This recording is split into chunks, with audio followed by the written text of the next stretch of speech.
Hello, I'm Dr. Dwaine Hartman, the Trance Alchemist, and this is my podcast on Anchor FM. Here we discuss alternative ways to take your power back from a society that is hell bent on enslaving you.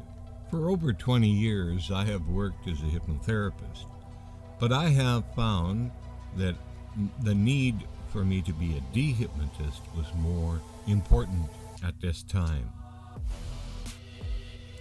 There are alternate ways to have yourself become completely and totally free. And here we discuss those options. Welcome and enjoy the podcast. Today I'm doing the second interview with Shaylee Edwards, and you can find her at her website, habitbook.com. Well, hello, Shaylee. How are you? Hello, Dwayne. I'm excellent today. How are you? I'm delightful, thank you. Since our last interview, what new has been happening in your... Oh, wow. Oh, wow. What new has been happening? Well, I was going to say blessed and then I was going to edit it, but I'll lead with what came first.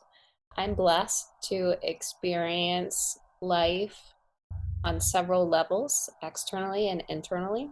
And so externally, there have been some progressions in my contribution to how I serve on a one-to-one level and also how I serve with content more broadly. And then internally, there have been several large shifts or updates that have translated to feelings of greater openness and softness and sensitivity to non-physical information. Okay. It's been a big couple of weeks. Softness is always good, isn't it? At first, it was quite scary. Yes. It's like letting go, you know? If we sit for a moment and just begin letting go of all of our levels of identity, and we return to that sacred space inside of us. But it can be scary to let go, right? And we naturally get softer and softer as we let go, right? But it's always neat to go in there for a reset, right? Yeah. What have you been working on the last couple of weeks? What's been there for you? Well, I have a lot of different irons in the pan, in the fire. And so part-time I'm farming, and and part-time I'm doing this, and interviews, and also working with my own clients, which I love doing. I love seeing the magic abound. Given the opportunity, people will open up to their own magic within, right? I'm a lot like you in that I think, from what I've seen with your videos, is that, I know that the magic is within you, and I just have to do a good job of eliciting it out, right? So, and to see that, magic, because I look at it as a point of view that people are God, and that the only reason why we suffer is because we haven't resurrected that inside of us and become it.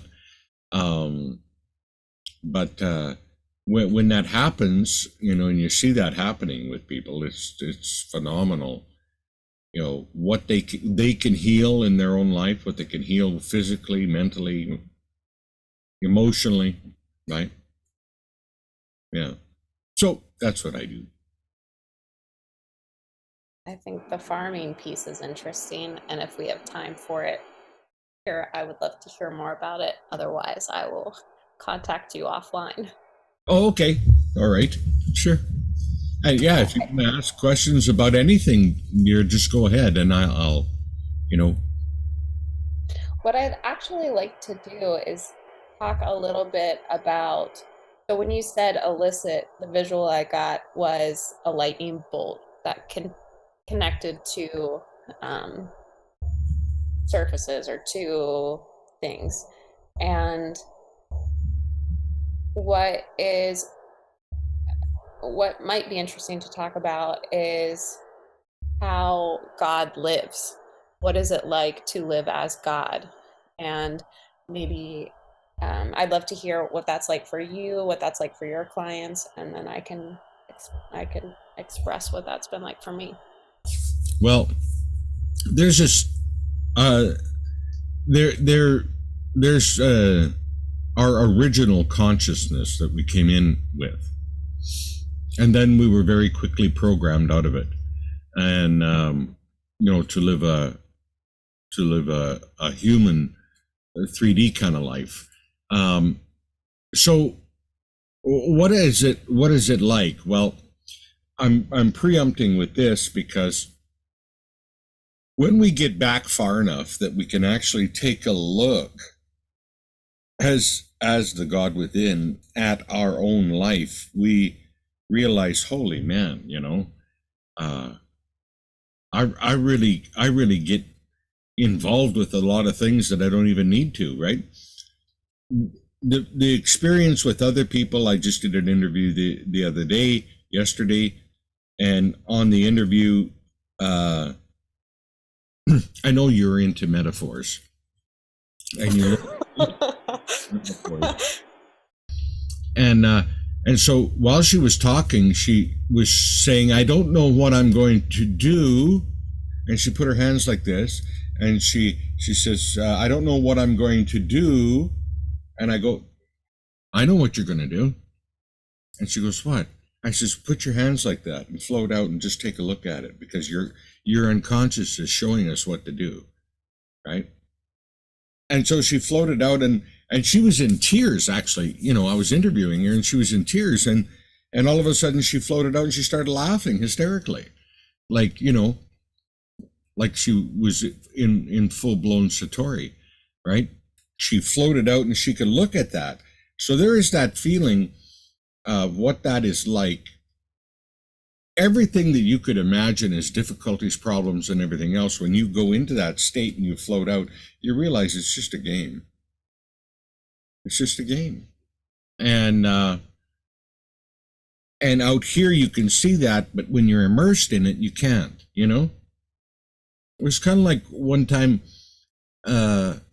I was sitting there, and I did a lots of self observation in my life, and I was sitting there one time, and I had this, like kind of like the devil and the angel arguing, right, in my mind, and I was going half crazy because they weren't coming to a conclusion.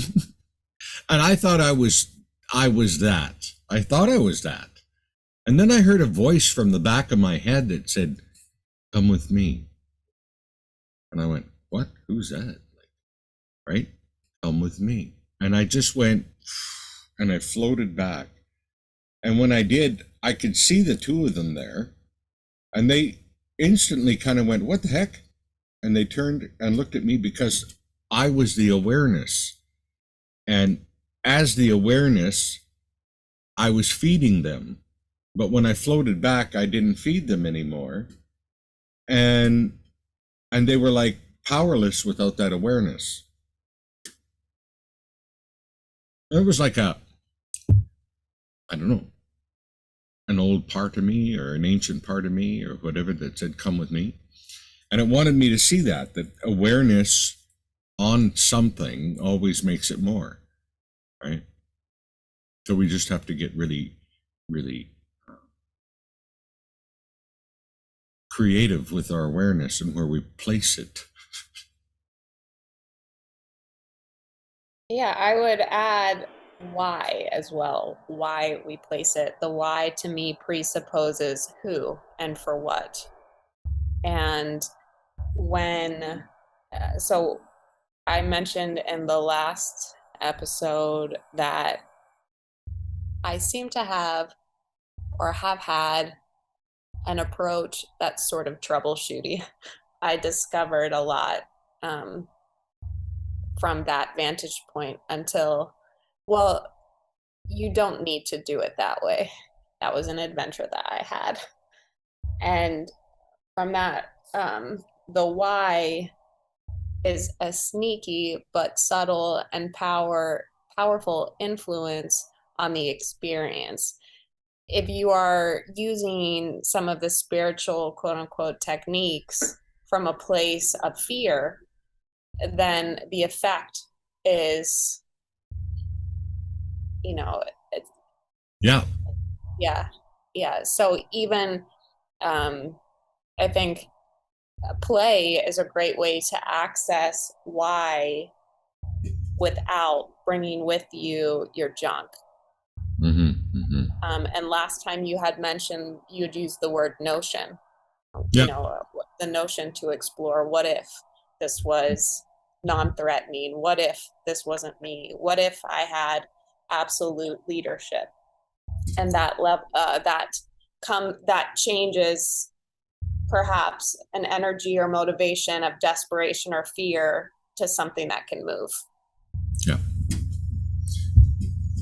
Something that can move. When we're little kids, it's curiosity, it's childlike wonder. It's, and that's a totally different thing than fear. I mean, that's like, ooh, I'm coming from complete abandon. Like I am coming from this space of, I'm in a universe that I'm safe. Now let's just explore. You know, I think that I feel that magic, if we want to play in that field of human potential magic, wonderment is a great tool, and why as well. I would ask myself the question, what is my motivation here? So when I do anything, what is your motivation? I'd hear that voice. What is the motivation here? Was it to appear a certain way, or was it? And then I could just say, well, get off it. You don't have to appear anyway. So it's kind of like why, because I'd ask myself, basically, why are you doing this? Why did you choose? Why did you do that? What's the motivation? Right? I don't know. Does that ring? Yeah, essentially connecting with the dominant intention. And if the dominant intention arises from a place of fear, that is the same as denial of divinity. Yeah. And therefore, the exercise of using the spiritual tool is still part of the experience of not really tapping into that power, that possibility. Yeah. So I find that why thinking or thinking from the place of fear also has a presupposition of the self. We looked at this last time as well, the small I, not I am, but I, the personality. And that limits the doors that one can perceive. So I think of when you're saying, like, what question to ask to reframe it, what's funny about this? Wonder and what's funny can do a lot. Or Yeah. has, yeah. Yeah. Yeah, I've seen that where people are having, well, just like I was saying with this last interview I did, it was definitely went into a place of distraught, tears, everything else, and I'm sitting there going, what are we going to do here? And because it's an interview, not a session, right? And but there was that metaphor. As soon as I suspended it, uh, there was this metaphor that came up that I just utilized the metaphor, and boom, right? Just paying attention, but trusting that we were in that sacred space with our clients, and that the answers will be there, right? Again, that's for a lot of people, that's a fearful let go, right? We're just going to let go in the session. We have no cliff notes. It's just, right? We're just going in and suspending. But in that, you're suspending this reality, which is a good thing, because there's a reality that's wanting to be birthed out of everybody that has been suppressed, right? Yeah, I think with the letting go, and I did a video about this a couple weeks ago, surrendering is really, oh, you're only surrendering an illusion. Yeah. And one way I think of that is if you grew up in a small town, you never left the small town, and you weren't really exposed to much from the outside world, when you approach something, you only use what you have. That is the same, like, let me, Shaylee, the personality, figure this out. You can only use what you have in your pockets. But when you identify as an expression of the divine and you let go that you need to, I need to fix this, then you have access to inspiration, which is, and the imagination. What could be, what might be. Exactly. And then you give that opportunity for it to come in. My old teacher one time said, you gotta, here's your task for the week. Do not ask a question to anyone, not even the price of those shoes. Just say to yourself, I will know. And it's amazing what happens with that. You start cracking into a whole different level of life where your environment is part of you, where you'll sit there and say, okay, well, I wonder what the price of those shoes are. I will know. And then somebody will walk by and ask, what's the price of these? And that person will say, well, they're $54. And you go, oh, can't believe this. Right? The answer came. It came through somebody else, but you didn't have to ask. But you got to realize that this whole thing that we're living in is quite magical. Yeah. And what's interesting about that call and response that I've been playing with recently is that it's almost like the old school GPS on the dashboard, where it depends on the direction that you get, depends on where the destination you have in mind and your current location. Yeah. And so I've been practicing. So the process for me had been first surrendering that I knew what the outside world meant, and then surrendering that I knew who I was, and then surrendering at this point that even my guidance is concrete or fixed. And that comes back to the why would you want to know what is there for you? What is it, for the joy or pleasure? Is it for creativity, or is it from a place of I need to because? And so I've been watching myself kind of almost like flip through, almost in one of those old viewfinders where you click and it changes, flip through different call and responses from the world around me, depending on where I want to go. and why I'm asking. And why you're asking. You know, in the Zen temples, right? And a monk is learning, to be a monk. He goes up to his teacher and he asks a question. And he says, I have a problem. And the Zen master says, take him out and give him 40 lashes. And they're like, what? Why? For having a question? He says, no, with identifying with the fact that you have a problem. So we get to that point where, see, we got a little ways to go to psychologically really be grounded in the fact that we're God, right? Because if you're God, would you have that question? Or would you already know? Would you need to do this thing, or would you already own it within yourself? Do you have to reach for it, or is it already within you? Right?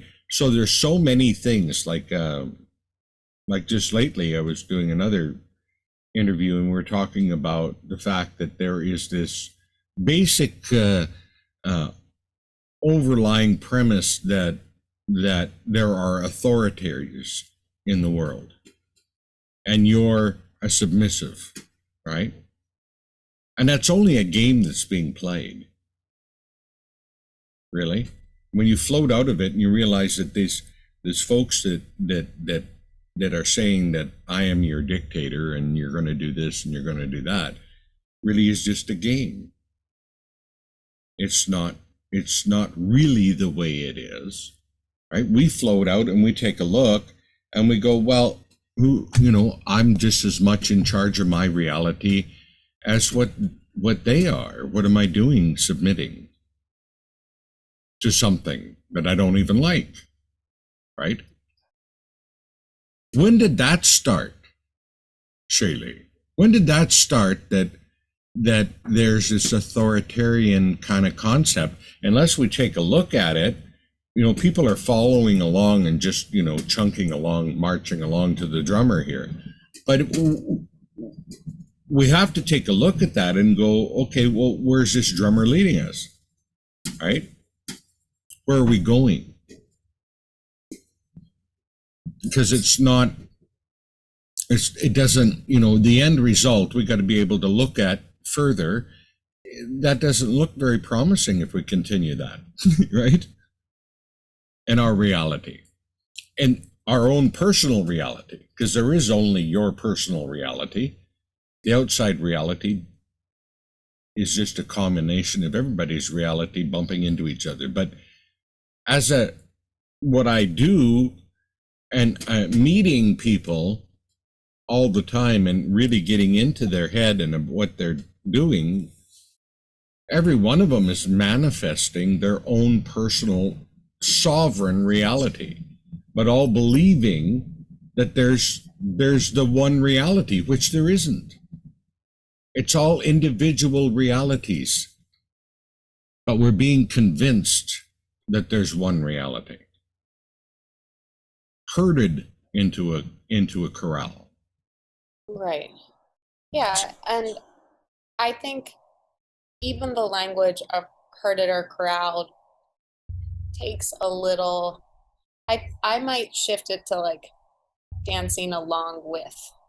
So I think of personal realities, like each person has their own like 1990s shoulder riding boombox, and everyone has music playing that is unique to them. Mm-hmm. Yep. And if you are attempting, perhaps there is a very loud boombox in the room with you. If you dance to that music, you'll feel a little disharmony, disease, discomfort, because it's different than your natural rhythm. Right. And I think, no, when you're talking about the individual reality, what occurred to me recently, I was listening to a course on general relativity, and it finally clicked about objective reality.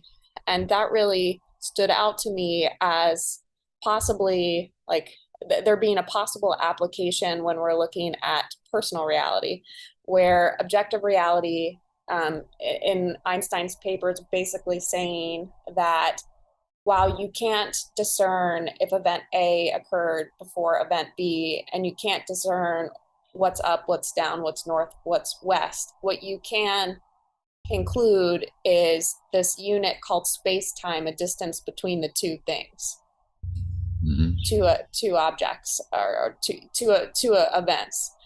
And when I have been unfolding myself, which to me, knowing that I'm God doesn't absolve me from certain difficulties or certain transitions, as much as provide an alternative relationship to them that allows for higher level emotions to be available, and what might what might seem like chaos or something is wrong.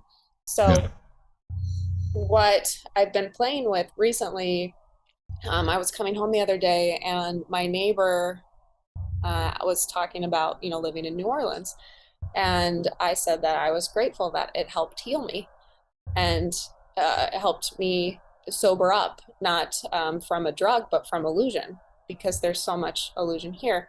And he said, well, that's unusual. Most people, it's the opposite effect for them. And I said, well, I really had to use my imagination. And all of that ties together in saying that there is a co-creative component, to me anyhow, of what is presented, what is in motion, what exists currently, that transcends any kind of meaning or understanding. And at that moment, you have the opportunity to interact with it from your own story, your own imaginative, what can this be for? What is this for? How do I want to use this? And that to me has been kind of how I am digesting my wholeness in a system that is always growing. That's it. It's dynamic. Yeah. It's the expansion of the universe. We're living right in it. I had a hell of a time trying to come up, like I'd done it several times, wrote my course, rewrote my course, then rewrote my course again. And then I finally come to the conclusion that what I'm teaching is dynamic, and you can't write a course on it, because when you write a course on it, you set it in stone, and it's an evolving thing. So how can I write the course into a course book if it's evolving all the time? I'll be constantly rewriting the course. So I do it differently now. Now they get a recording of the video, and that's the course at this time.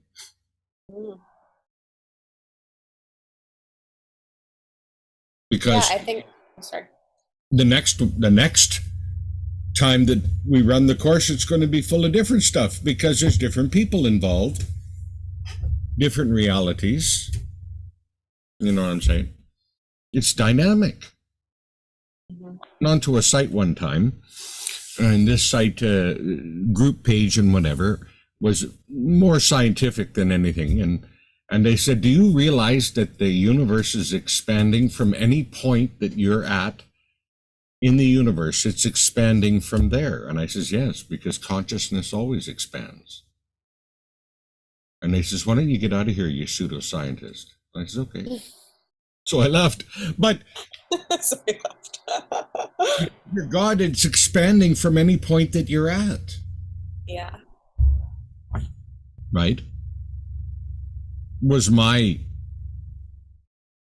thoughts on it. But yeah, and I think that's an interesting, I think last time we touched on barriers to allowing what is true, aligning with the Christ or God consciousness. I think one of them is almost, or for me at least, had been some level of not being, you really have to, or I really had to learn to allow that I can only live the question, that there will be no safety quote unquote, or satisfaction or fulfillment through an answer, because there is none. It exists momentarily, like you said. It's dynamic. And so that arrival that I had been seeking is not a static experience. It is a relationship and an allowing. So that's the kind of thing that I also share with my clients and students. I says, okay, this is fine and good. You've got some sort of stability in your psychological makeup here. You know, that this equals that. I says, but honestly, you're standing on a precipice and there's nothing in front of you. You keep rehearsing the past to puke it forwards so that you relive it again and again and again and again to give you a false sense of security, of stability. Now, we got to move that point into that I am the stability. Because when you pop into the next realm, when you're floating out there in the infinite, what are you going to do besides flail? And then choose another trip on the reincarnation wheel because you feel insecure out there. But the thing that is that we need to be able to develop that security within ourselves, a feeling that's unrockable, right?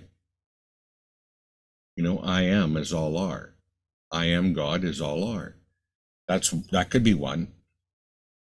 But if it brings a feeling to you, right? I'm very fortunate. You asked about the farming. I'm very fortunate living, my early childhood life on the farm.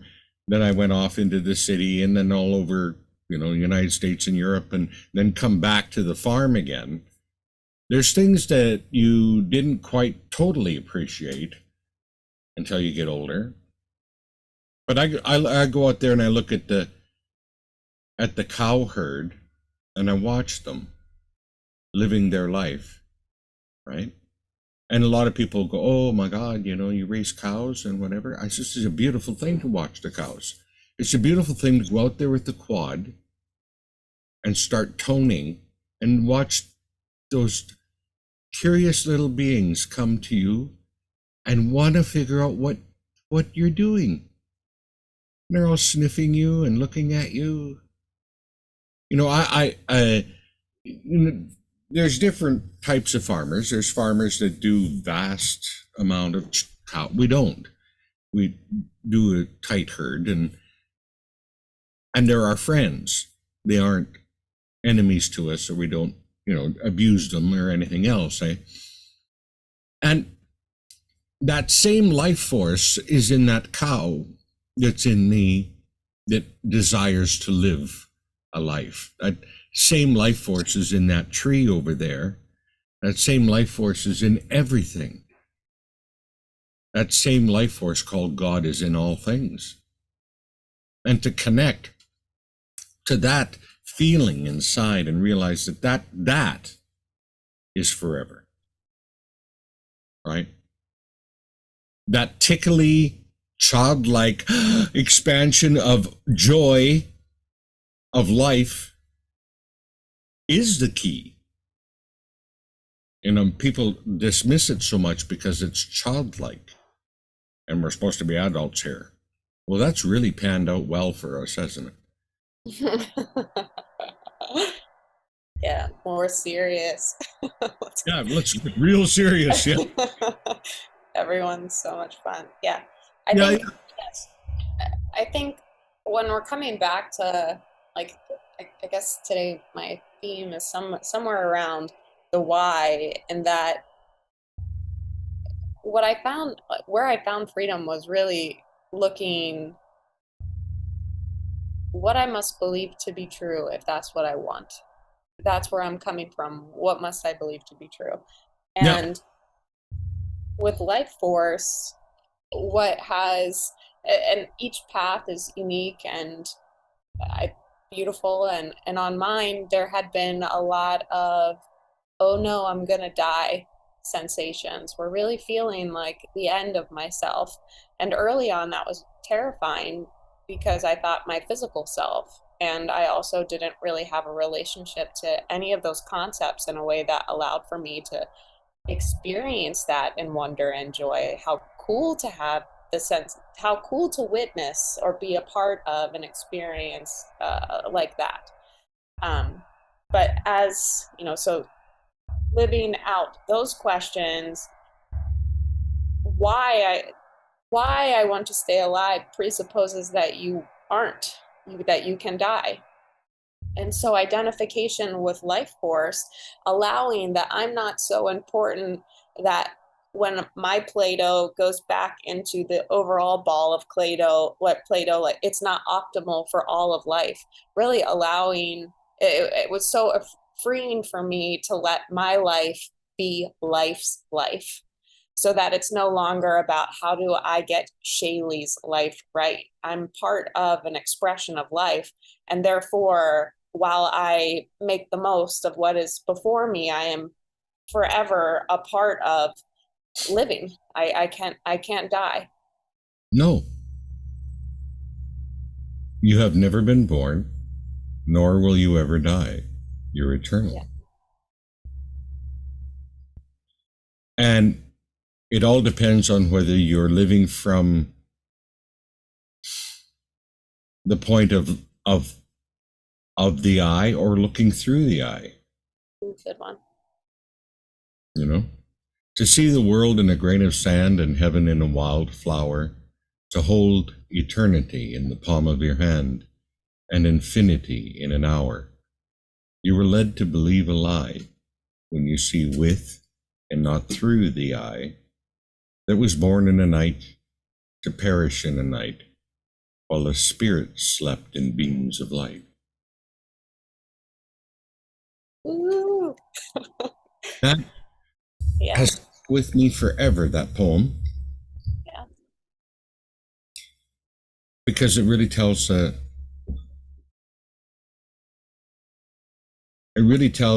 me a truth. When you say I, what do you mean? Is it the eye that's the meat body suit, or the eye that's looking through your eyes and seeing? Because that is eternal.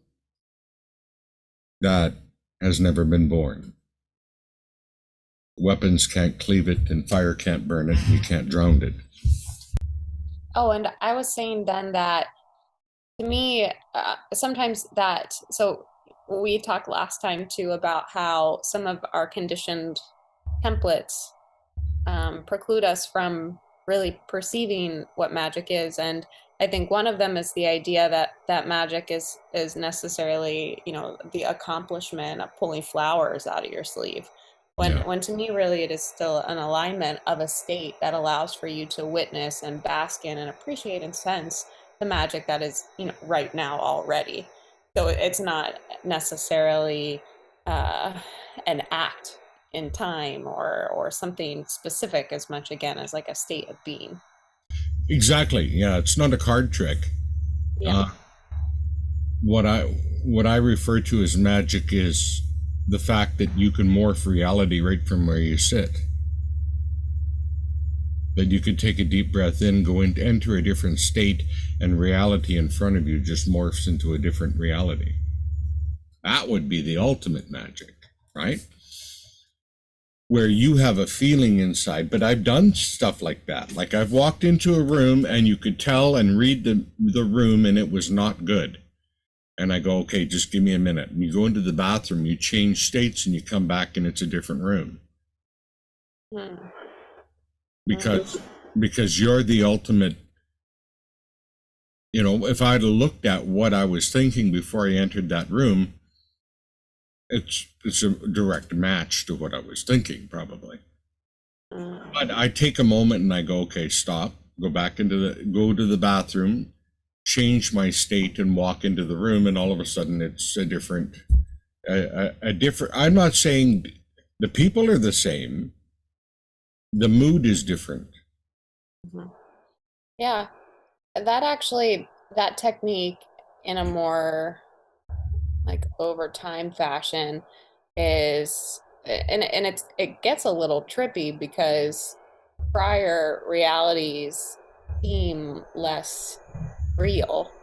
They take on more of myth or more fable, but all of my family relationships, I feel that I played a role in transforming through allowing for a blankness and an intention prior to interacting.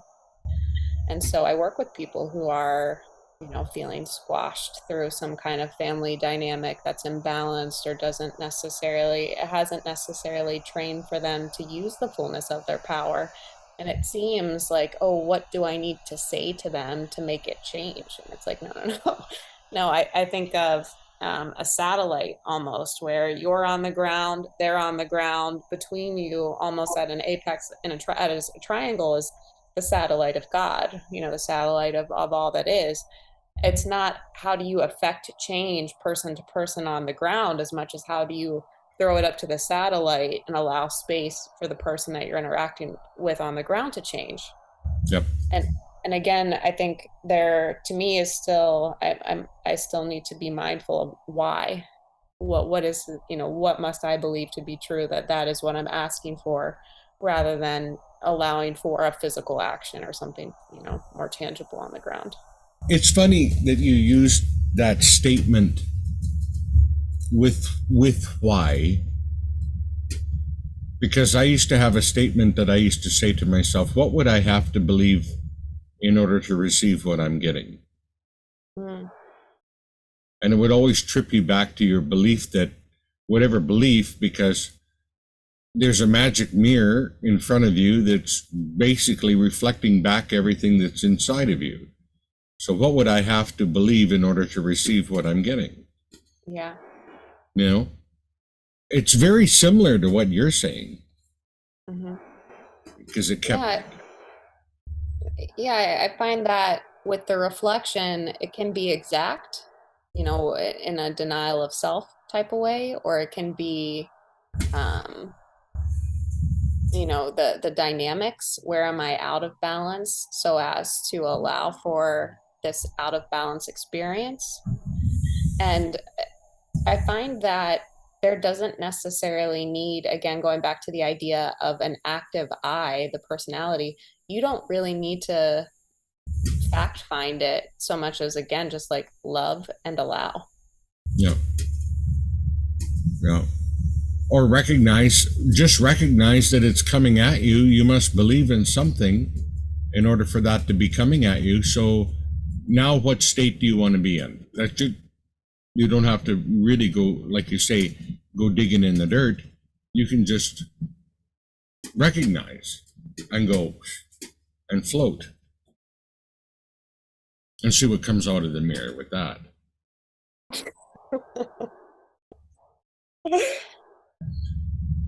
Yeah. So you like to laugh too, eh? It's pretty funny out here. Yeah.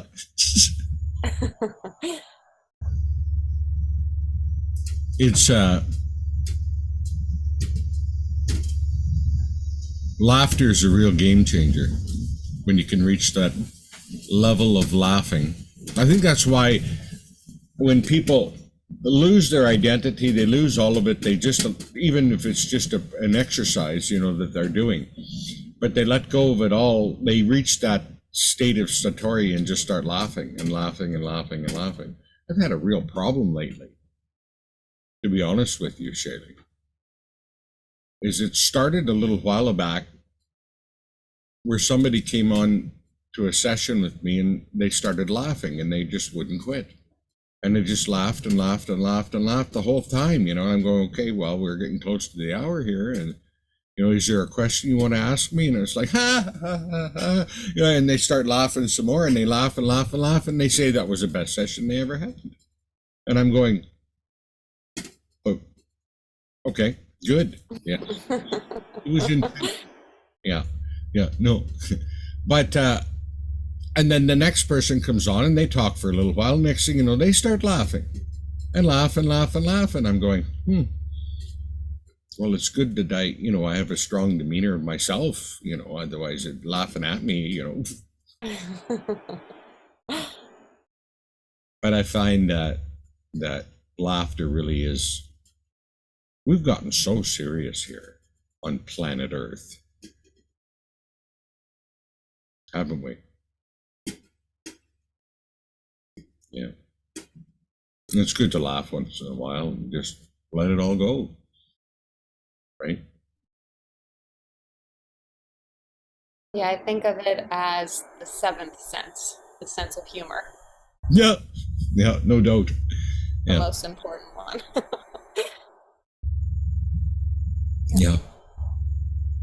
Yeah, and I think too, what I'm seeing from where I am now, again, like the way that spiritual tools and perspectives can create more of the same is that the um, the lightness and the heaviness. So there is, kind of going back to the boombox idea, there is a song that plays quite loudly through the collective that is like, isn't that funny? And so it does, if one finds oneself in a place of seriousness, don't judge it. It's okay. It's just, there's not, judging yourself is only more of those other boom boxes. Yeah, exactly. Yeah. Yeah, and so there's not, from what I can tell, there's not a way to fix yourself back to God. You don't. The fixing is still that separation and fear. You can't get there. Because you're not broken. Yeah. And nor is God, and you're God. So you're not broken. Yeah. It's just a matter of letting go and just floating in like a feather right into your God consciousness. Because you already are it. Yeah. There's nothing you need to do. There's nowhere you need to go. Simply sit at your kitchen table and love who you are. And the universe will surrender itself at your feet because it has no choice. When we get to that place where we let go and softly land in the comfort of God I am as all are. Yeah. Yeah, and I find too, so allowing for maybe progressions of the experience, or um Alan Watts called it hiding and seeking, like when you're not found, it's interesting. I think of it like toggling. So I would toggle between the light world and the dark world almost. And in the dark world, there was seemingly a loss of control where my physical body dictated what I perceived as scary or not based on the beliefs or the programs that I had. And that when I had been provoked in kind of like dark world scenarios, I you can't fix it in the dark world. It's only, through bringing your physiology back to that awareness, back to that state of like love, self-love, and that you can do something, or at least that I could do something. And the way that I found to do that was this meta application of loving that I'm in a dark place, loving that I'm tense, loving that I don't feel like I have control, whatever the highest level, accept that I can't accept, love that I can't love, whatever it was, the highest level, then allowed for me to like toggle back to what was true. Yeah. Yeah. Because you can't have two feelings in the same body. So you can't have fear and love together. So one or the other. So if you love your nightmares, they go away. Boom. Yeah. Yeah. Because you're making love the dominant, right? Yeah. Choosing which God you pray to with your emotions. Is it fear or is it love? Yeah. Excellent. It is. Yeah. Go ahead. You were going to say something and I rudely interrupted. No, I think that I'll have to rewatch it, but at the end of Ghostbusters, I don't know if it's one or two, when they sing to make the to change kind of like the power dynamic. They get everybody singing. Like I think the Jackie Gleason song, "Take Your Love Takes Me Higher" or something like that, and Right. that really is. And that to me is the application of faith and the way that it's presented in different like biblical tales, and it's really standing in what is and singing, and through that love and that energy, it's transformed. Yeah. And it took a little bit for me really to believe that. I think of um, the self almost like a mansion, and in some rooms it's darker and scarier than others through lack of familiarity, lack of awareness, which is the same as knowing what is true. And it seems like the recipe in all the rooms is the same, but sometimes it seems like, oh, but not this room I need to figure it out. But it seems it's the same in all the rooms. It is.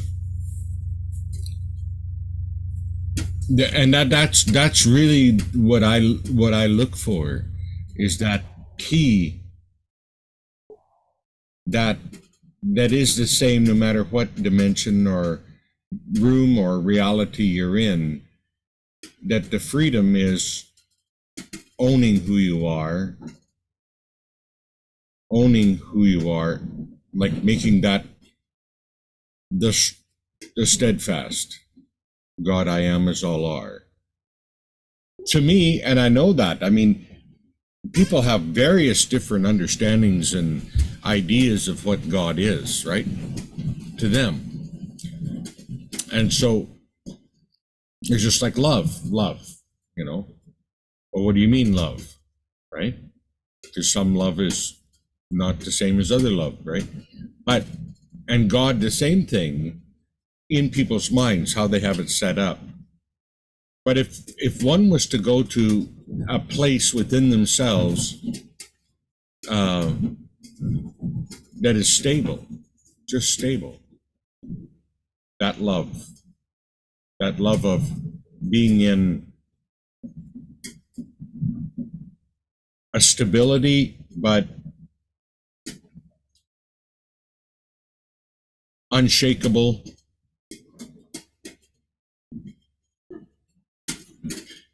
because it really is us. Have you ever noticed, like, when I'm unshakable, my reality is shakable, or when I'm shakable, my reality is shakable. When I'm unshakable, my reality becomes unshakable, right? If I question myself, I've got all kinds of people coming and questioning me. If I stop questioning myself, then they disappear, and there's just silence, right? So there's this thing that goes on within us, this stability to being sovereign in that it's, you're the creator. It's coming from you, and coming and getting that stable, then everything else turns stable, right?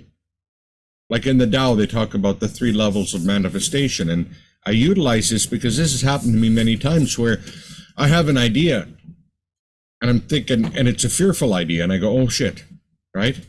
And then it's moving down, and now I'm adding emotion to it, right?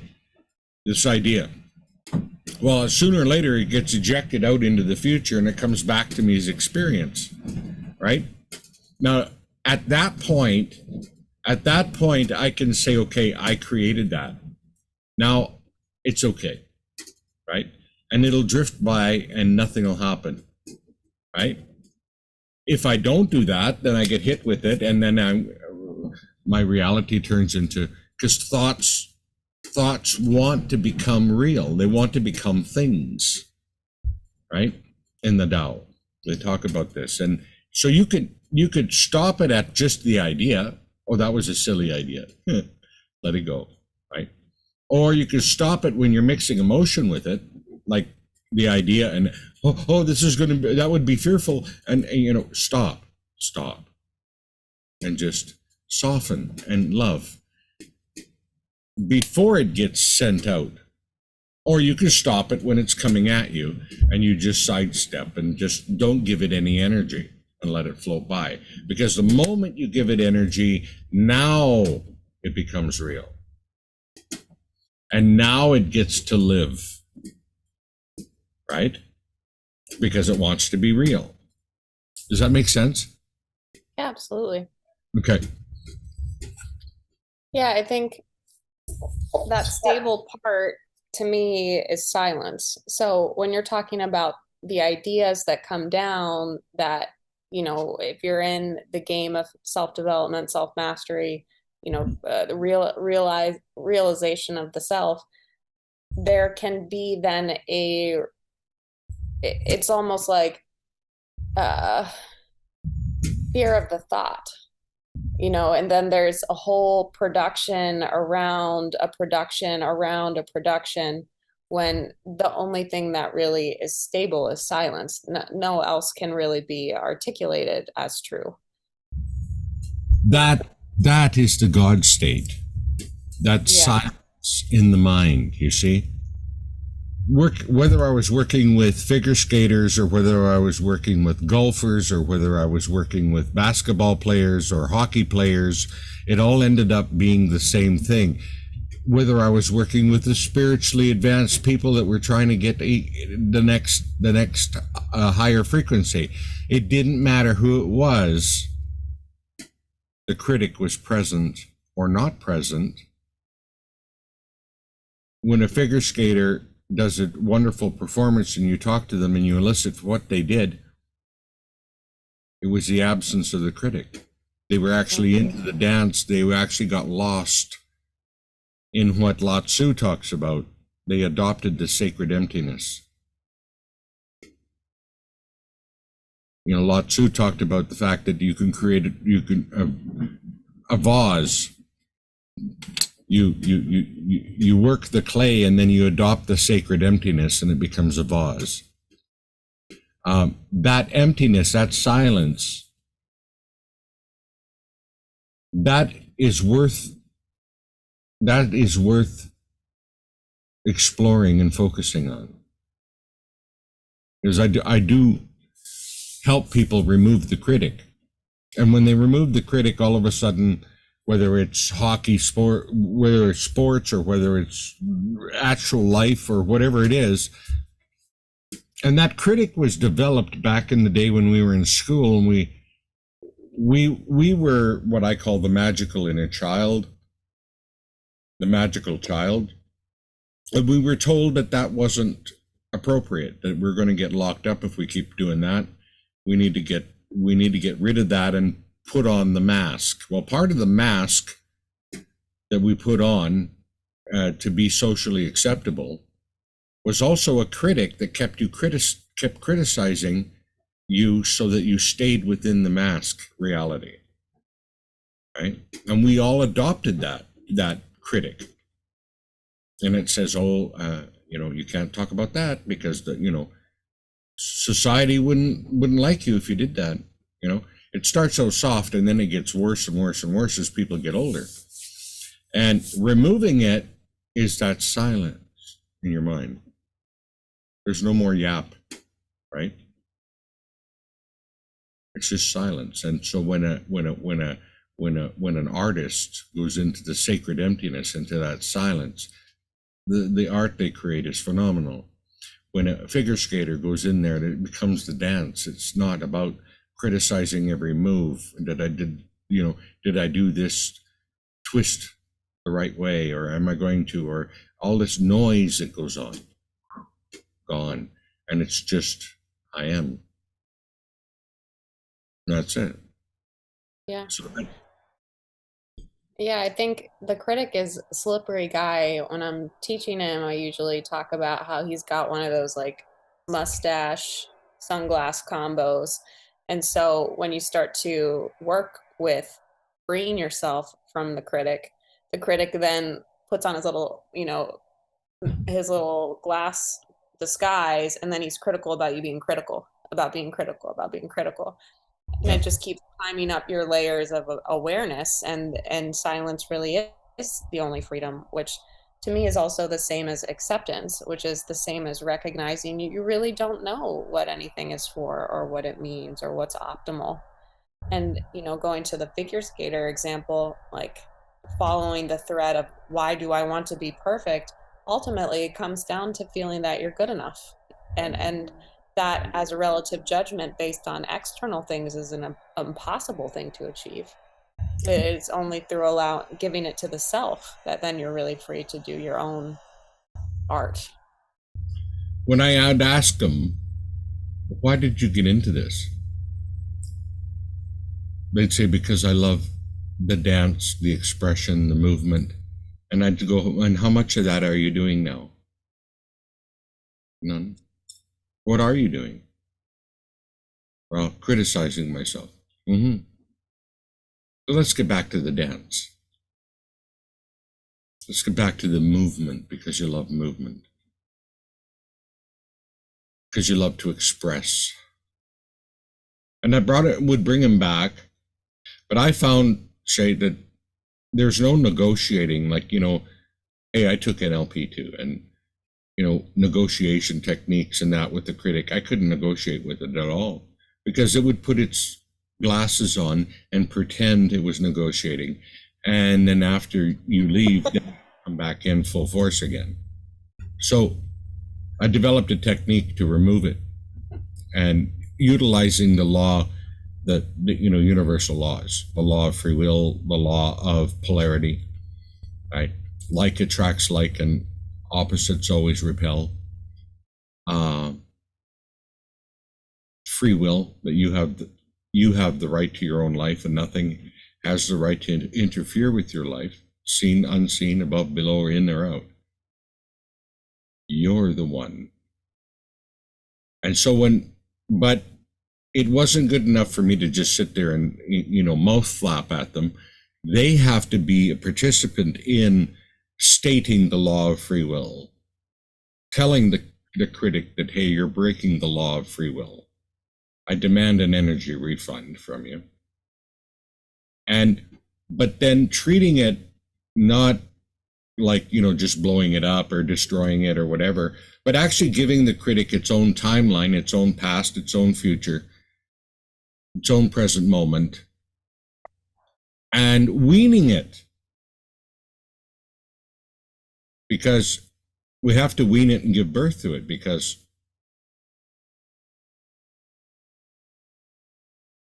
it's time. You can't be suckling off of somebody forever, right? This kind of resonates with people because they realize that at a certain point in time, something needs to be weaned, right? It has to have its own life. It can't live vicariously through you all the time, messing up your future so that it can feed off that negative energy. So we teach it how to manifest its own negative energy. Go ahead, sit on the timeline all by yourself there, and you can imagine all of these things. Manifestation, if that's what you like, I don't care. I'm not going to try to convert you. But I'm talking to the critic. And like attracts like, and opposites always repel.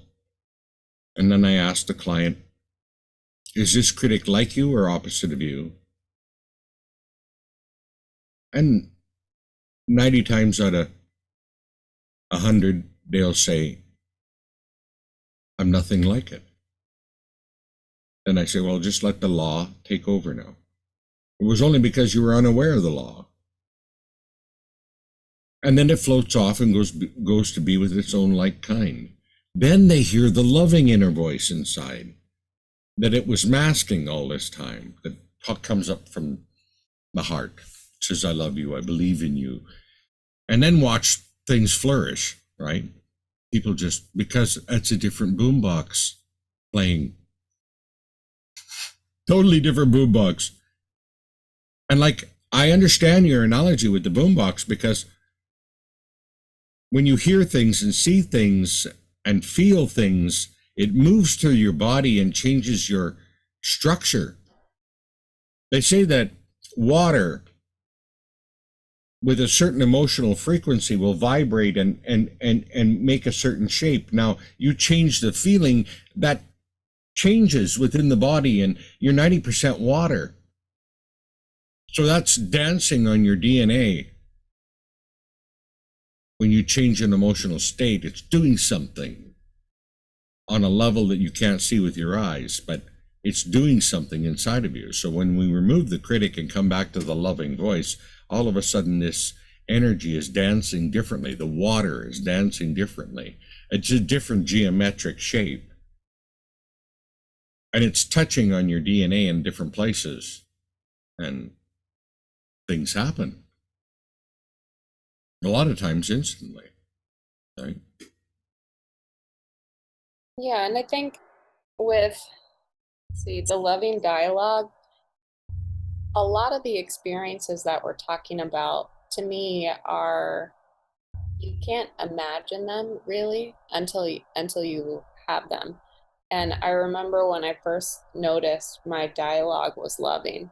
And it was like, you know, what a beautiful experience to have inside of you. Somebody, like someone say like, "Oh, you did a good job there. Like it's okay. You're going to be okay." And Yeah. there's so much power that you recoup when you're not fighting. Like it's the same as having everything's pointing the same direction, and it's magical. It is Yes. a completely different experience of living. It aligns you with God right now. You're in the flow right now, right? Like, I have sometimes clients that come to me that have been to that listen a lot to Abraham. I don't know if Yeah. you know Abraham, and they say, "Well, Dwaine, I'm having real trouble getting into the vortex." And I go, "Oh, okay." I says, "So how soon do you want to be in the vortex?" And they go, "Well, right away." I go, "Okay, good." And then I go, "So describe to me what it's like when you're in the vortex." Well, I feel this, and I this happens to me, and that happens to me, and this is going on, and they describe it. And I go, "Where are you?" And they go, "I'm in the vortex." I says, "No shit. All you have to do is elicit it." So they're sitting back here from the point of view, how do I get into the vortex? And I tricked them into describing it to me, they feel like in it. And in describing it, they're in it. They have to be in it or they can't describe it. And that works for so many things, blocks, whatever. Well, what's it feel like on the other side of the block? In freedom, describe to me what you are there. And they just start to describe it. And next thing you know, the block is dissolved, because that was the whole point. The whole point was to put a thing up in front that you perceive you can't get through. But if we psychologically move to the other point A, point B, and we go to point B and describe point B, well, the problem dissolves, because there was never a problem. It was just a lack of imagination. Right? Anyway. So. Yeah, and I think, when I'm um, presenting those possibilities, they bump up. They can bump up against a lot of resistance. It's not, you know, last time we talked a little bit about worth. Look how smart I am. I analyzed my way beyond this. I could tell you about all these pieces. And so, in that respect, if it's not something that somebody has online as a tool, I suggest taking it to like an area you don't really care that much about. maybe it's something at the grocery store that you wish they carried. It doesn't have to be profound. You don't need to turn over your life at this, to start, if that's not accessible, if you don't believe that these things work. But if they're watching your show and they're at this point in it, they probably they probably have they're probably on that they're on that train. Yeah, But going, come on. yeah, Yeah. but like, I mean, for the people around you, it's not allowing that. It just takes like a little crack for the light to come in, like just a little, and then once you see it, then it allows you, like I said, to take it to the other rooms. Don't worry about the crack, because that's how the light gets in. That was a line out of what's his name? He sings the song Hallelujah. I just got a block right now for his name. On the other side of the block is his name. Is it Leonard? Leonard Cohen. Yeah. What is Leonard for 400? Exactly. Yeah. Yeah. Yeah, and I think that that's true. And so when you're looking at the obstacles, going back to the application of love, acceptance, silence, it's saying yes to what is. What you were saying with applying energy or emotion to something is when you say no, no, no, no, no, no, no, no. But if you say yes, and then you dance with it. And when you dance with it, you can like move outside of it. This reminds me, what you're talking about reminds me of when I seen that video of that 3-second healing that took place with that woman in that medicineless hospital in Beijing. And they do just energy work. And they had she had cancer, and they had an MR, or no, what's that other one where they put the gel and they take a look inside of you. What's that? Not MRI. It's another name. A CAT scan? Yeah. Oh, I'm not sure. But anyway, it's just a handheld device. They look at babies with it. Oh, ultrasound. Ultrasound. They had an ultrasound, and it was broadcasting what the cyst looked like, and then they had a still shot of the cyst on a split screen. Okay, and these guys come in, the healers come in, and they were saying, something like sha, sha, like there's something they were saying, and you're watching this cyst just go book on the real live scan. It's just going book, book, book, and gone in like 3 seconds. And so when they asked them, they said, well, what kind of technique, what are you using? They says, well, the fact that it's cancer is one reality. The fact that it can change is another reality. And we don't discredit either reality. We just make a choice as to which reality we would like to see happen. Right? This is a plausible, full-on reality that this cyst will get bigger and bigger and eat her all up, or that could shrink. And we just sit there in the middle and just chant that this one shrink, that it shrinks. But we don't take away from the fact, the possibility that the other could happen too, right? So I don't know if that's going along with what you're saying or not, but it was phenomenal to see sitting there in that space and saying either one is a possible reality, and we're just at this point choosing this one, not taking away from the other one that it could happen, but choosing this one. It's almost like I did a session yesterday for someone, and I use imagery. I illustrate during sessions, and the eye and the eye that you used earlier, that was the first time yesterday I illustrated that. I had like a little cartoon letter I to represent the personality, and then an eyeball to represent the witness. Right. And what you're talking about right now, I used two tip jars, and one tip jar, it was an image that had Tupac on it, and the other image had Biggie, and it was like at a coffee shop, vote for which one you prefer. And when I was talking to him about allowing for his, traumatic experience that brought him to this point to be carried forward, it's up to him. He can vote with his attention, and the Tupac and Biggie, it's preference. It's preferential, not hierarchy. And if he wants to continue to bring in the examination of what was, he certainly can apply his attention that way. Or he can vote for his vision. He can vote with his money, with his attention, with his energy for the vision. It's there. It doesn't matter. Exactly. It doesn't matter. It's as you wish. As you wish. I used to belong to a church. It was called Science of Mind, not Scientology, but Science of Mind.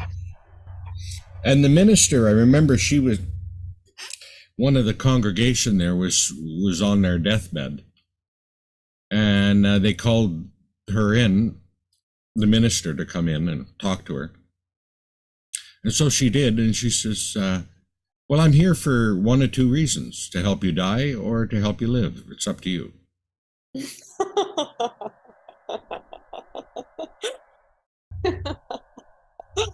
Well, true, eh? Well, she decided to live for a while longer. Yeah. Yeah.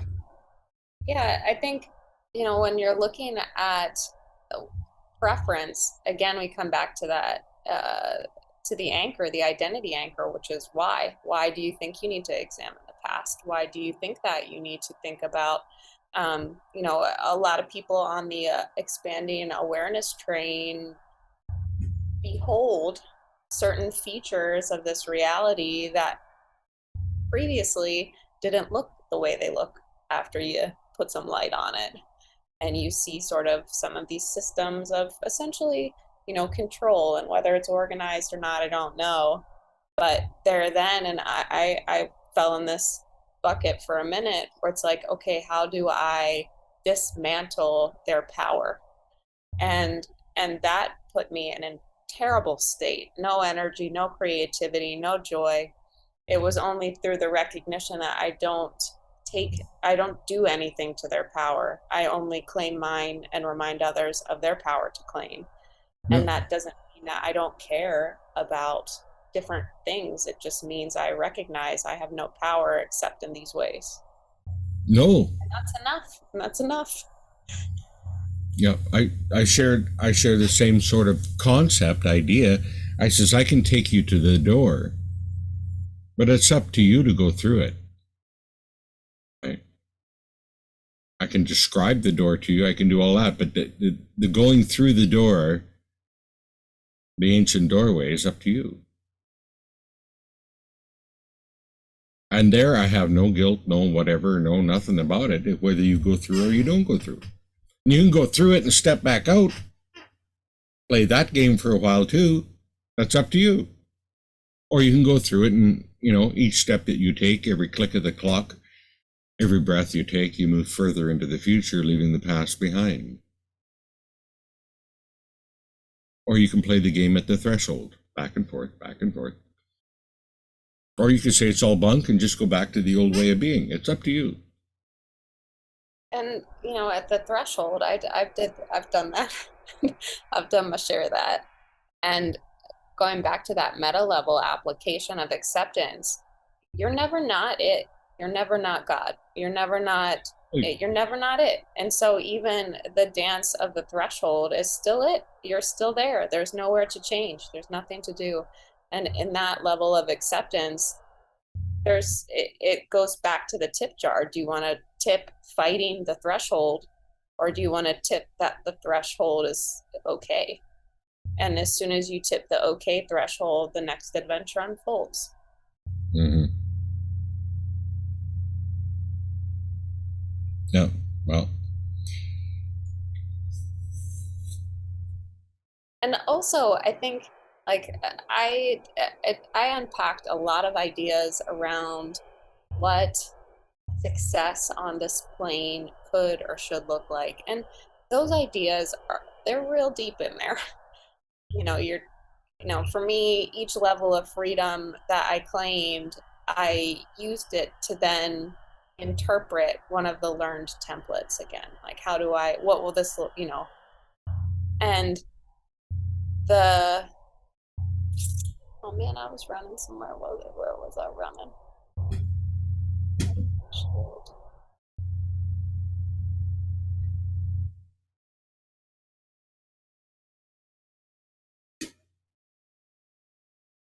I lost it. It ran right off. You know where I was going? Your best guess. Are you asking me to bring you back? If you can pick up out of my feet. Last time. Yeah. Yeah, I guess maybe not relatedly, maybe relatedly, what I was looking for always had only been love of self, and there were different things that I thought would yield that. And in the love of self, there's that curiosity, you're allowing of the curiosity because there's not something to get right, and then things can go places you never thought. Did I think when I set out on my journey to after my sister's death, I'd be sitting here talking to you about, approaching problems in these ways? No. Did I think that I would be having the experience of time and consciousness that I did? No. Did I want to? No.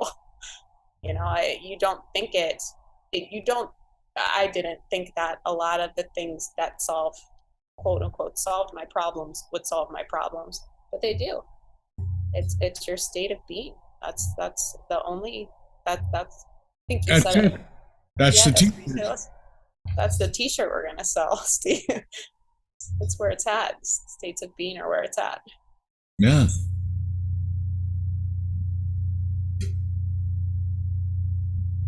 It is.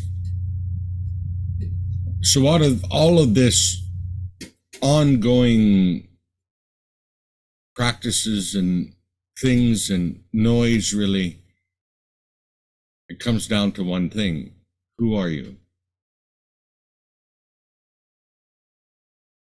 Yeah. Because who are you is the state of being that you're vibrating.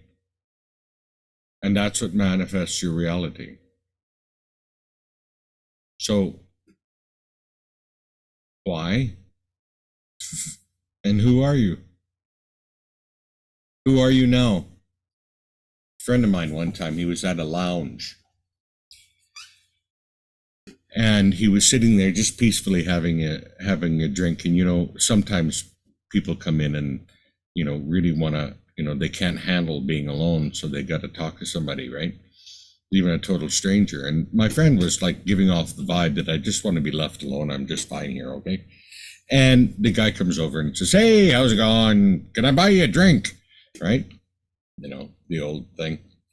But he's there and figures, okay, well, I'm not getting away from this. So, okay, sure. Okay. So the guy buys him a drink, and the guy was going on about this and that and the other thing, and about, how he's done this and how he's done that and how he's done this. But he's just sitting there going, I just wanted a peaceful drink. Right. And then pretty soon this guy whips out his card and gives it to him. "Here's my card."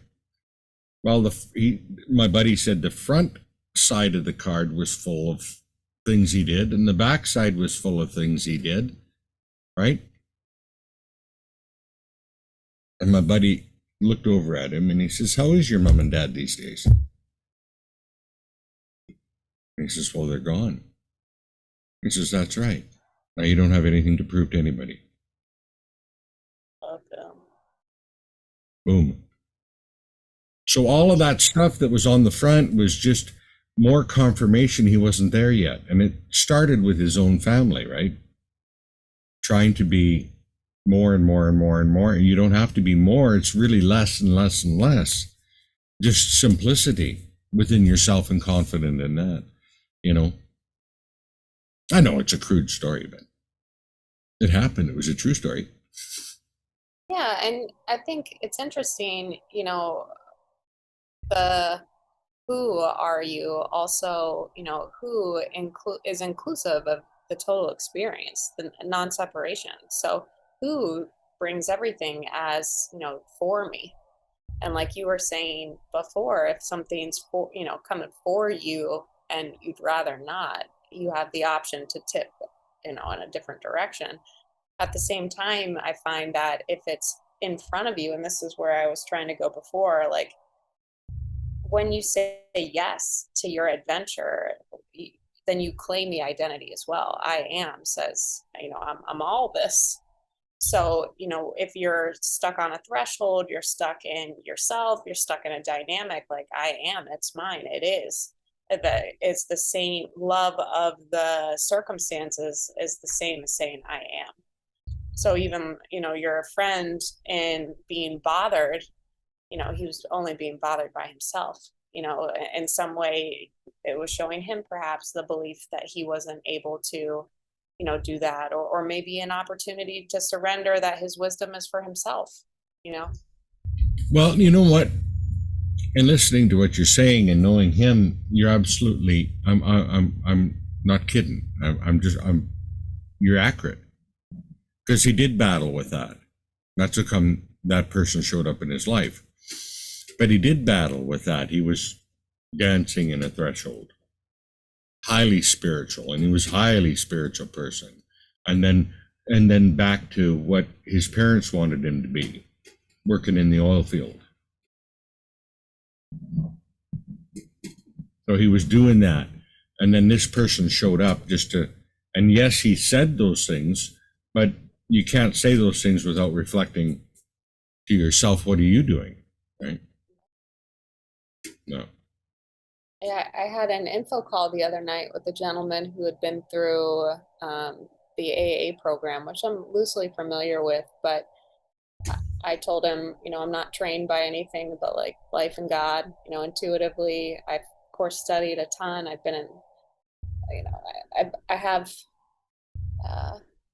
let's just say like most of it just comes to me, but I have been working with people since 2013, and he said something like, how they helped me as well. And I mean, I asked, did you mean experientially and helping me build out my experience bank? He's like, no, you teach, like what you teach, you learn, and of course I believe that that's true, but it really is. I'll have sessions with people I'm essentially channeling or just intuitively speaking. At the end, I'm like, oh, great idea. Like, noted. Like, I'll take that with me because, you are everything you're speaking is for you. It is. I remember a story about Dr. Milton Erickson. And they asked him, they said, Milton, what do you do when you have a difficult client that you can't?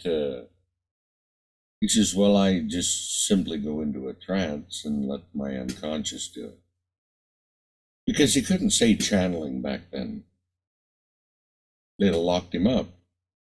They'd have took away his license. But he was channeling. He'd just step out and channel a session. Right?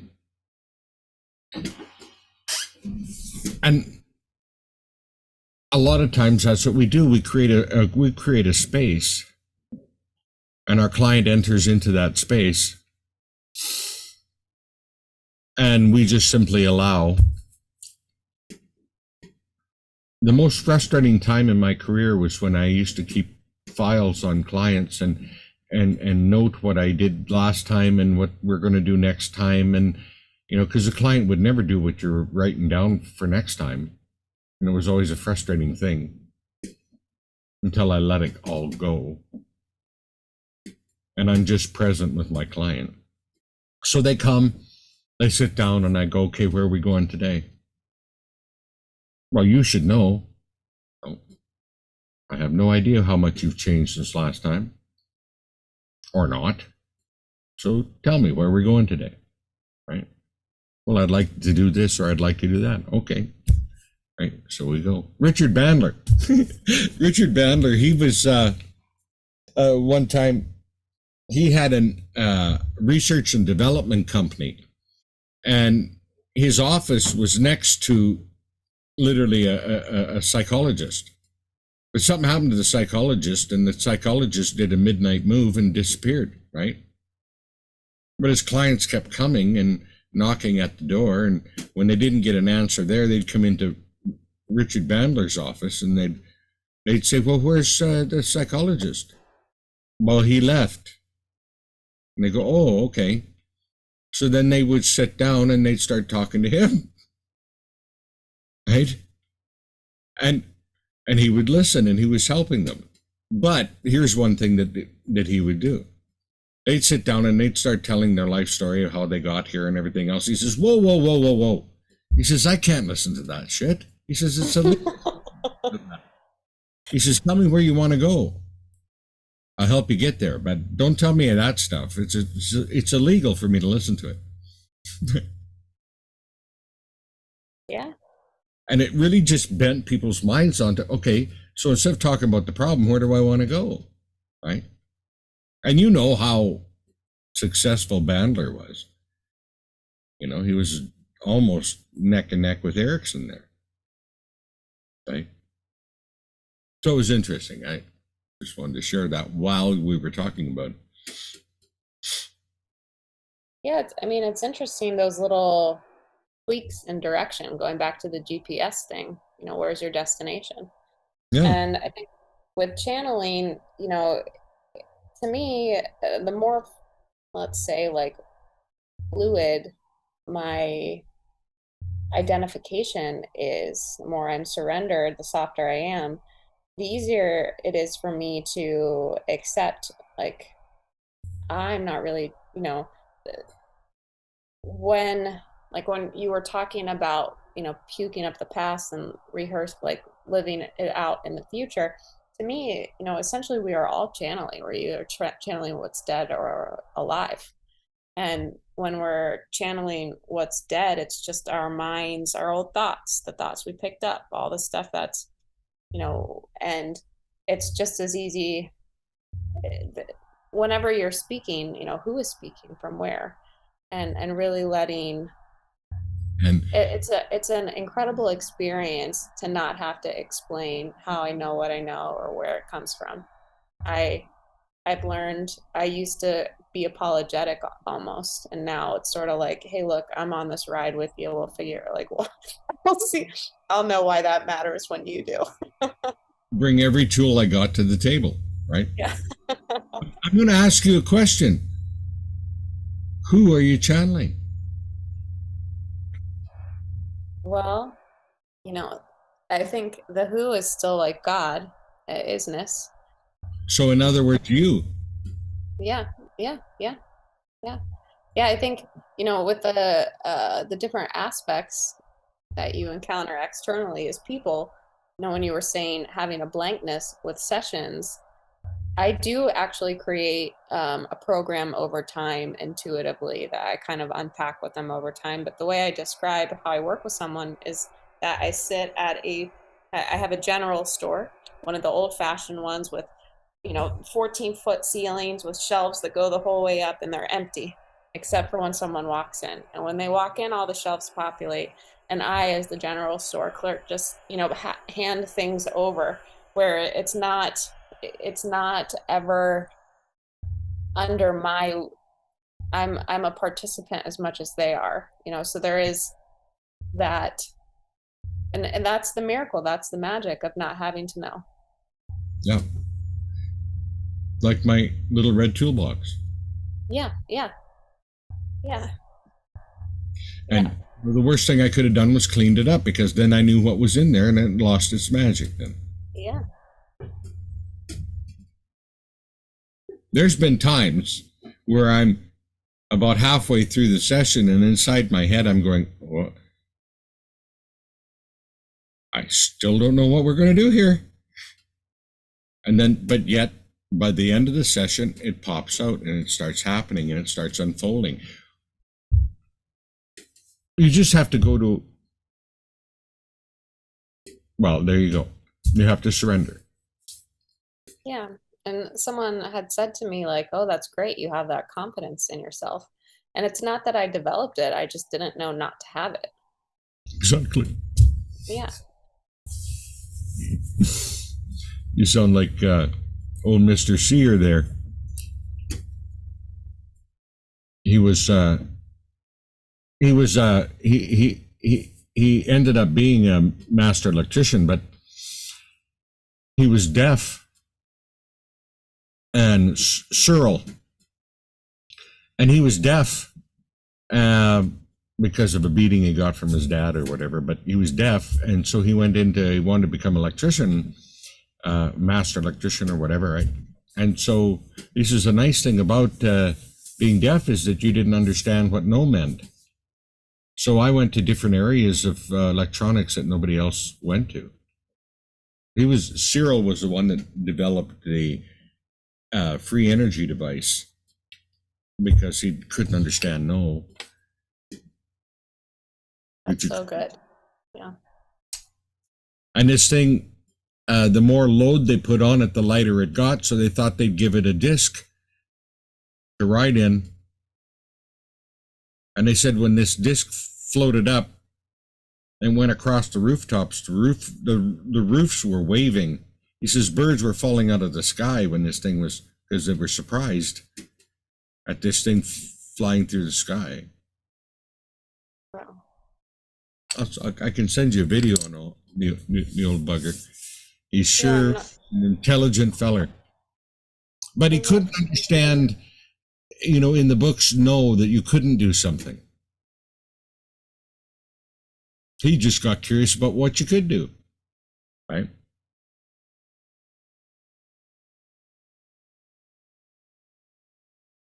Yeah, and I see that a lot as well.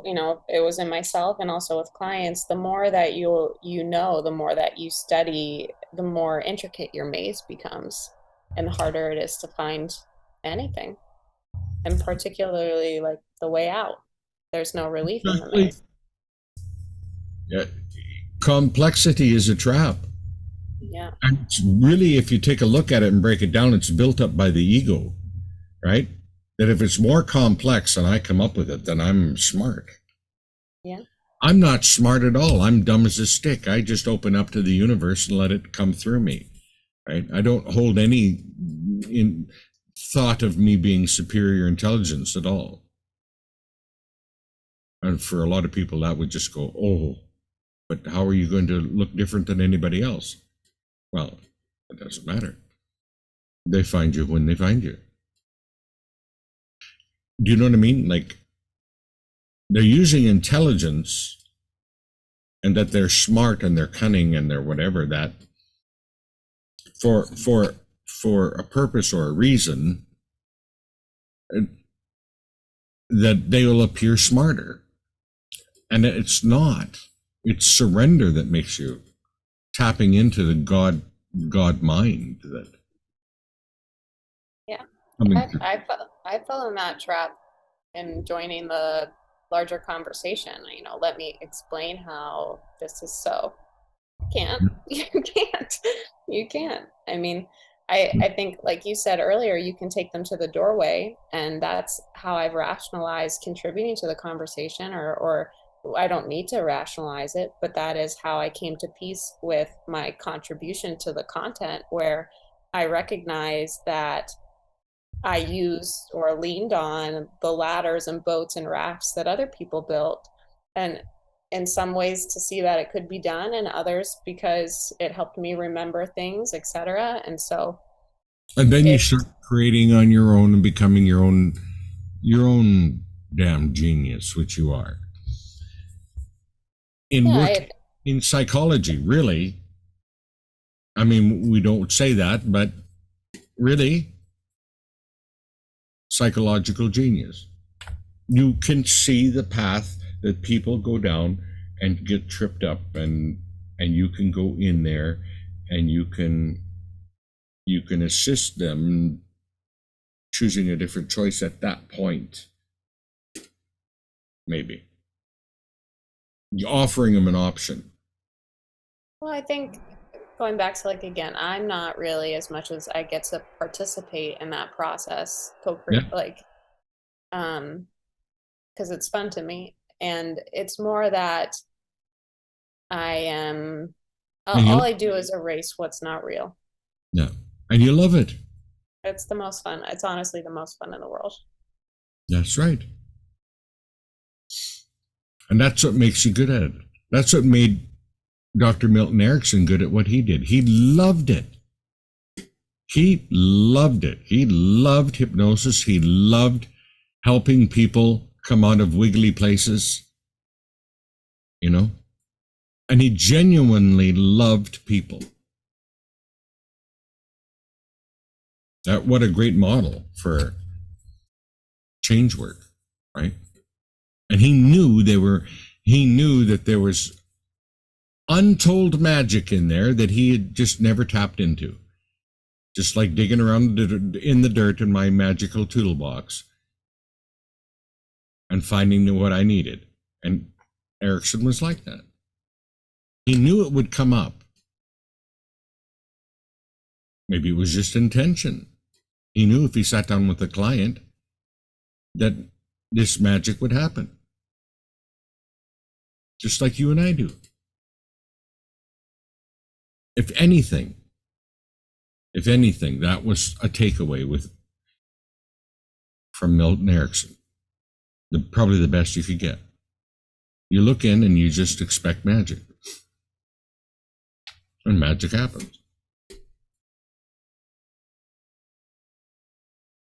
Yeah.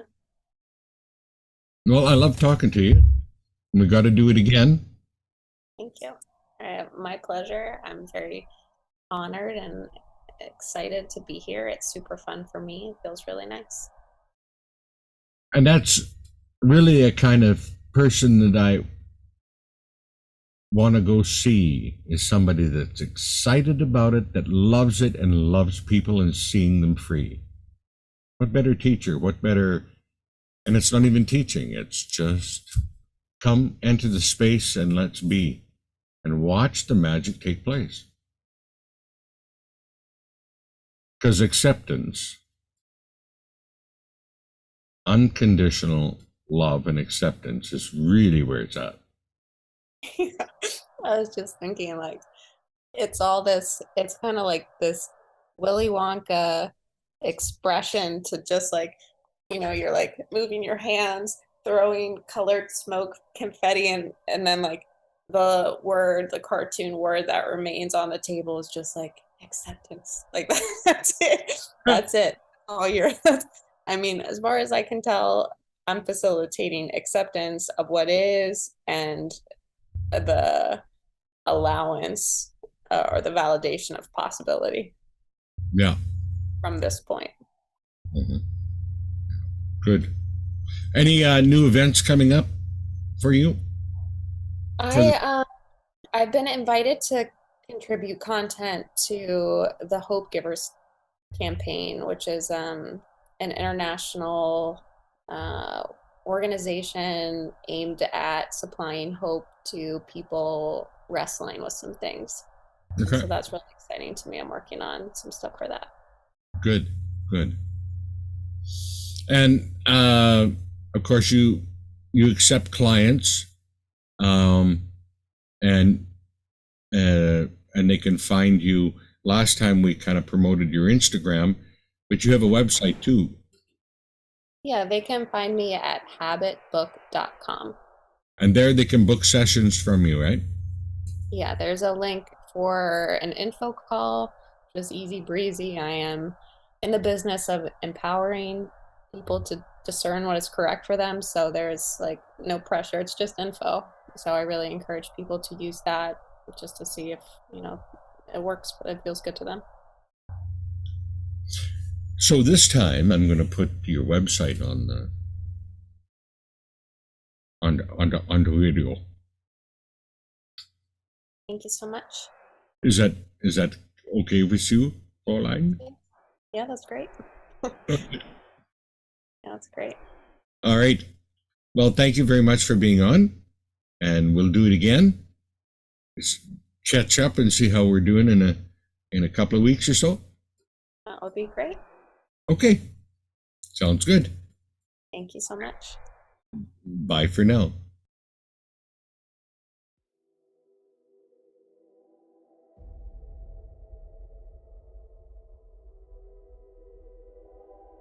You've been listening to the second interview with Shaylee Edwards, and you can find her at her own website, habitbook.com. And I am Dr. Dwaine Hartman, the Trance Alchemist. And for more information on me, you simply go to DwaineHartman.com. That's DWAINE, Hartman, HARTMAN.com. And there you'll find we can do personal sessions together, training, whatever you wish. You can even get me out to 2-day events in your city. So be well, take care, and we'll talk again soon. Bye for now.